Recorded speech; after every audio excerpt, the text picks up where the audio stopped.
The faint, persistent smell of industrial bleach and heavy floor wax always hung over the thresholds of my childhood home like an unyielding atmospheric weight.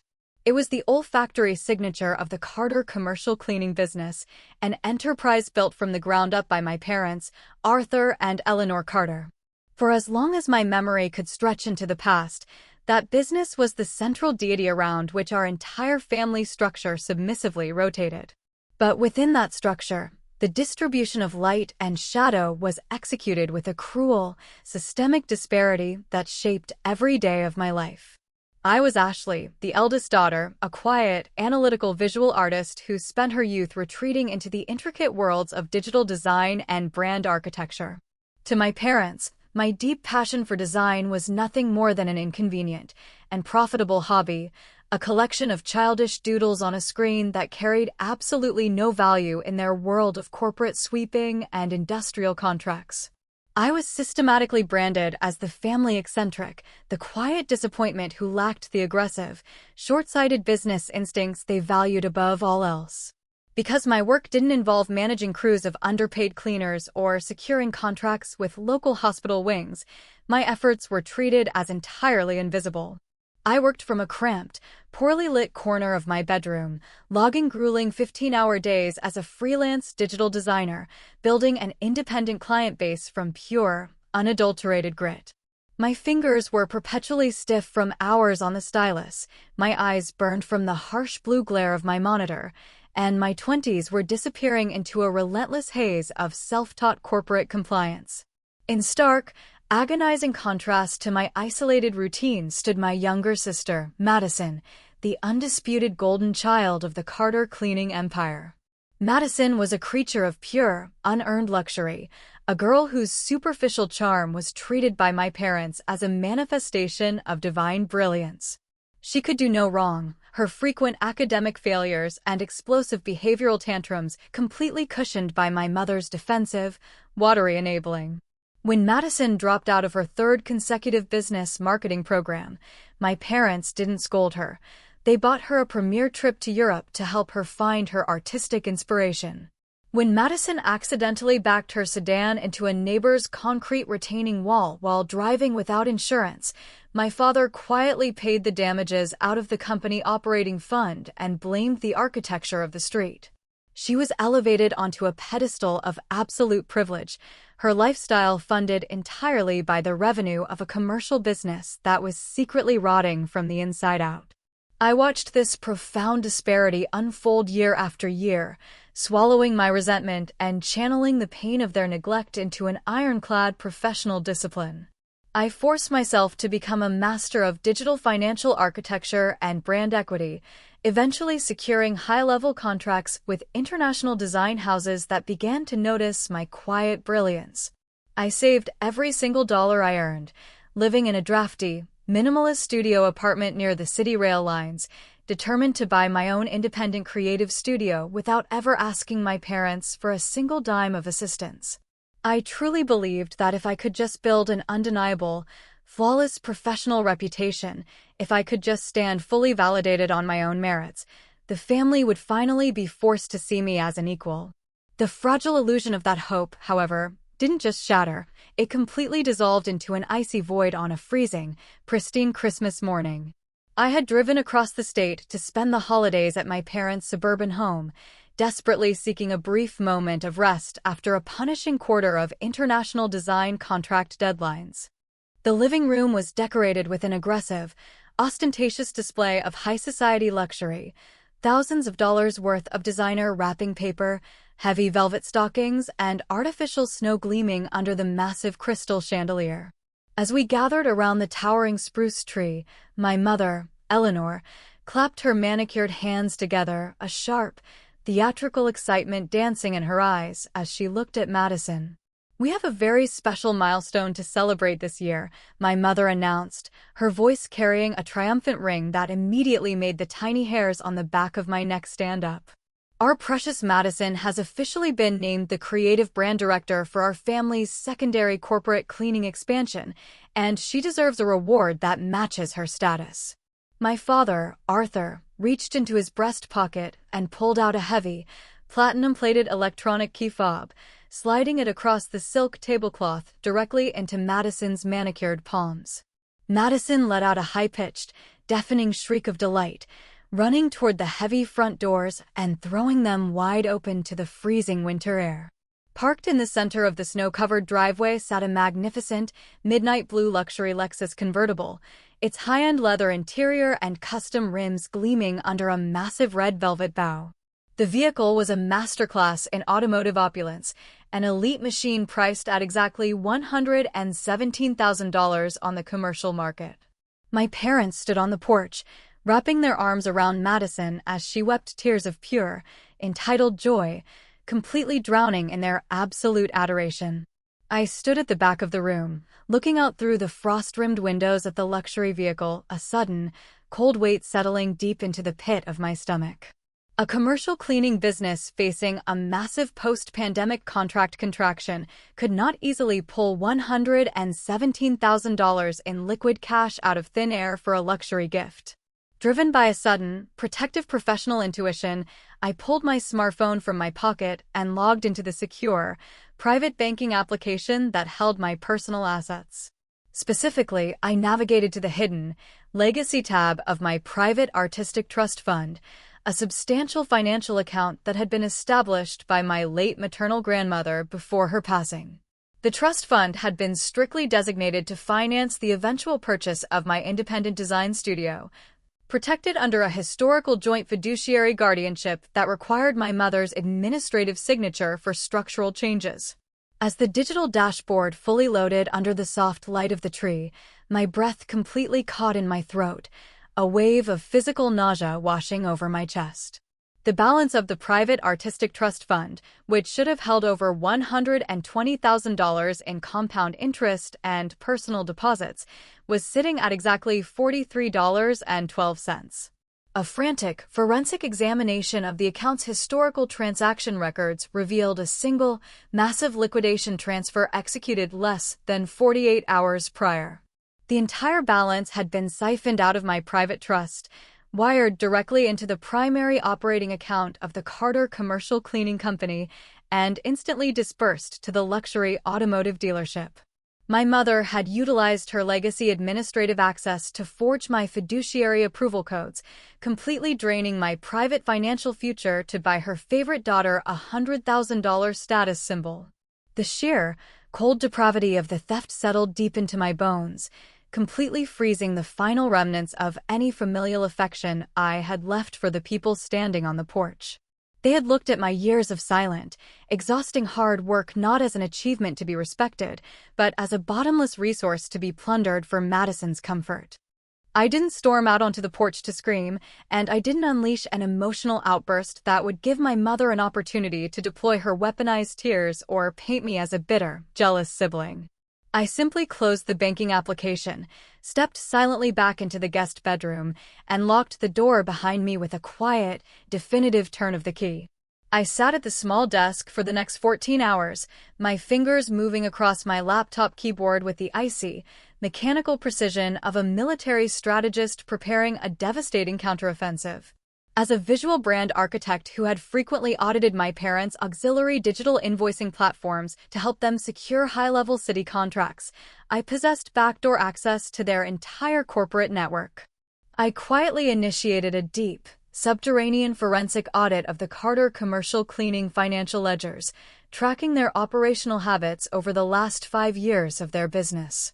What I discovered beneath the glossy, superficial surface of their corporate filings was a systemic, multi-layered history of corporate malfeasance and severe labor exploitation. To fund the luxury apartments, expensive vacations, and high-end vehicles they lavished on Madison, my parents had been systematically siphoning funds from their frontline operational staff. The ledgers revealed a grotesque pattern of calculated wage theft, falsified time cards, unpaid overtime hours, illegal deductions for uniform cleaning, and systemic misclassification of their commercial cleaning crews. They had been robbing hundreds of vulnerable, hard-working immigrant laborers of their legal earnings, using the stolen sweat of the poor to maintain their unearned country club status. I compiled the undisputed digital evidence, the the matching forensic spreadsheets, the falsified time card metadata, and the unauthorized wire transfers from my trust fund into an unbreakable, cloud-backed legal folder. The clock on the wall crept exactly toward the hour of 2 in the morning when I finally closed my laptop and packed my design equipment into my leather briefcase. The house was buried in an absolute, suffocating silence as I quietly slid down the stairs, the shadows of the grand Christmas tree stretching across the hallway like dark fingers. I walked into the dark kitchen, pulled the heavy printed binders of the forensic report and a formal corporate audit notice from my bag, and placed them quietly in the exact center of the polished granite island. Beside the binders, I left a single, itemized chronicle detailing every single penny they had legally, financially, and emotionally exploited from my life over the course of 28 years. The final sentence of the chronicle was typed in a stark, clinical font that carried the weight of an absolute, unyielding finality. "You spent my entire youth telling me that my work was invisible and that my boundaries did not matter," the message read. "Today, I am officially honoring your perspective by removing my presence, my capital, and my silence from your world entirely." I walked out of the back door into the freezing, dark night, the snow crunching softly beneath my boots as I got into a private rideshare vehicle I had quietly summoned to the corner of the street. As the car pulled away from the suburban neighborhood, leaving the dark silhouette of the midnight blue Lexus behind in the snow, a profound sense of total liberation settled deep into my soul. The systemic destruction of the Carter commercial cleaning empire commenced the following week with the unstoppable, crushing velocity of a natural law. I didn't hide the forensic data or wait for my parents to offer a frantic, desperate negotiation. I delivered the entire cloud-backed folder directly to the State Labor Compliance Board and an elite class action employment law firm. The class action attorneys recognized the mathematical perfection of my forensic audit within hours of scanning the metadata, launching a massive, multi-million-dollar wage theft lawsuit against my parents' firm. The state regulators immediately initiated an emergency, unannounced corporate audit of the cleaning company's operational headquarters, freezing their municipal contracts and locking down their primary commercial assets. When the frontline cleaning crews realized that an invisible ally had provided the ironclad proof of their exploitation, over 140 workers joined the class action lawsuit within 30 days. The news of the severe wage theft and corporate fraud leaked into the local business journals, completely decimating the family's professional reputation among their elite high society clients. Major hospital wings, corporate office parks, and municipal facilities tore up their cleaning contracts with the Carter Company, desperate to distance themselves from the massive public scandal. My parents' artificially funded reality collapsed into absolute ash with a speed that left them completely breathless and entirely paralyzed. The high-stakes financial retribution forced them into near total bankruptcy as the court ordered the immediate liquidation of their commercial equipment, their luxury personal vehicles, and their secondary corporate assets just to satisfy the mounting legal judgments. The unearned world of privilege that Madison had used as a weapon of superiority vanished entirely overnight, her luxury Lexus convertible repossessed from the driveway by the state sheriff's department. They tried to launch a desperate counteroffensive, using my mother to bomb my professional corporate email lines with dozens of frantic, weeping messages at all hours of the day.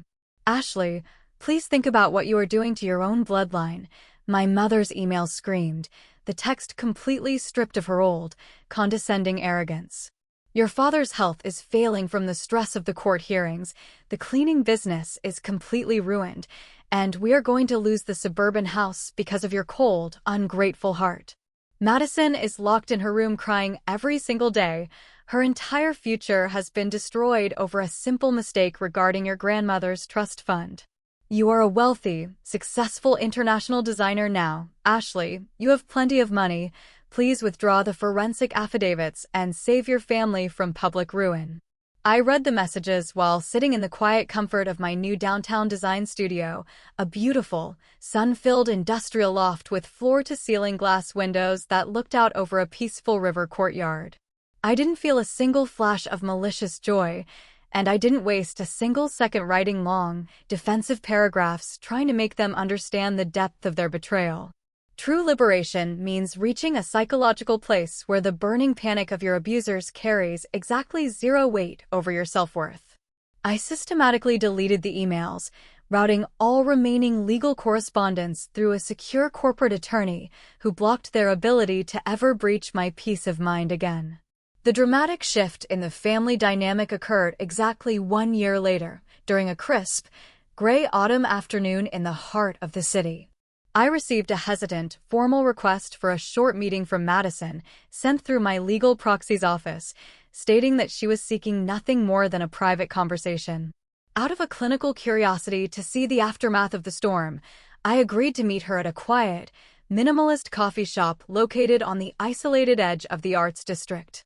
I arrived wearing a tailored wool coat, my posture entirely calm, relaxed, and fully validated by the thriving international design firm I now operated on my own terms. Madison was already sitting at a corner table, and the transformation in her appearance was an absolute, startling testament to the power of human karma. The expensive designer clothing and ostentatious jewelry that had once defined her unearned pride were completely gone, replaced by a simple, faded sweater and a pair of regular canvas shoes. Her face was pale, her manicured nails were short and unpolished, and the arrogant, mocking smirk she used to wear like a weapon during our childhood had vanished entirely. She was currently driving a dented, 10-year-old compact car and working 40 hours a week as a low-level sales clerk at a local hardware store just to help our parents pay the rent on their tiny 2-bedroom apartment. "Thank you for coming, Ashley," Madison said, her voice halting, quiet, and completely stripped of the shrill, entitled pitch she had weaponized on Christmas morning. She adjusted her paper cup with trembling fingers, unable to meet my calm, steady gaze as the silence stretched out between us. I didn't offer a polite phrase or attempt to cushion her discomfort. I simply took a slow sip of my black coffee and waited for her to find her words. "I wanted to look you in the eyes and tell you that I am so deeply sorry," Madison whispered, a genuine, unforced tear slipping down her pale cheek. "I spent my entire life letting Mom and Dad treat you like you were invisible because it was comfortable for me, because it meant I got the luxury apartments, the trips, and the cars. When they brought that Lexus to the driveway, I knew deep down that the business couldn't afford it. I knew they had to have taken something from you to fund it, but I was too cowardly to ask the truth. Since the lawsuits hit and everything we owned was liquidated, I've had to work on my feet for 10 hours a day just to afford groceries, and every single night my body aches. I think about how hard you worked while we mocked you. Our parents are completely broken, Ashley. They spend their days sitting in that tiny apartment blaming the economy and the lawyers, completely blind to the fact that their own superficial greed is what destroyed this family. You didn't ruin us, Ashley, we ruined ourselves, and I don't blame you for walking through that door and taking your life with you." I looked at my younger sister, searching her tired features for any remaining trace of the old manipulation, but I found only the raw, bitter truth of a girl who had finally been forced to grow up through the consequences of fraud. "I appreciate your apology, Madison," I replied, my voice smooth, quiet, and carrying an unshakable serenity that filled the space between us. "I forgive your past ignorance, and I am glad you are finally learning the true value of hard work. But forgiveness does not mean a restoration of access to my life," I added, setting my cup down with a clean, soft click against the wooden table. "The family you and our parents built was an illusion based on exploitation, and I am never coming back to that table." I stood up from the chair, leaving a $20 bill on the table to cover the cost of her coffee, and walked out of the shop without looking back a single time. As I stepped into the bright, crisp autumn afternoon air, the cool city wind rushing past my face, a profound, permanent sense of finality settled deep into my heart. My parents and sister were left to survive on the meager, bitter returns of their choices, buried beneath the weight of a debt and a public disgrace they would carry for the rest of their natural lives. Meanwhile, my independent design firm flourished on the international stage, my creative studio expanding into a sanctuary of pure respect, artistic integrity, and absolute financial success. I had turned the coldest family betrayal into a masterpiece of pure self-worth, completely rewriting the lineage of my life on my own terms. If you are listening to this story right now, and you are the child who has been treated as a disposable shadow by the very people who share your last name, I want you to hear me clearly. Your value is not defined by the absolute blindness or the predatory greed of a toxic household dynamic that refuses to see your worth. Strength does not mean enduring financial theft, emotional neglect, or severe sibling favoritism for the sake of an artificial family peace that only serves the parasites in your life. True power is born the exact moment you stop begging for the validation of people who trade love for currency, and you begin to use your own brilliant mind to establish unbreakable walls around your future. My retribution was a beautiful, flawless execution of corporate compliance and legal strategy that permanently shielded my hard work from the hands of thieves. But the true victory, the one that allowed me to look into the mirror every single morning with a peaceful, confident smile, was the freedom of knowing that I am more than enough. Home is not a geographic structure defined by a shared surname, a genetic code, or the toxic obligation to sacrifice your youth for people who treat your existence like a convenience.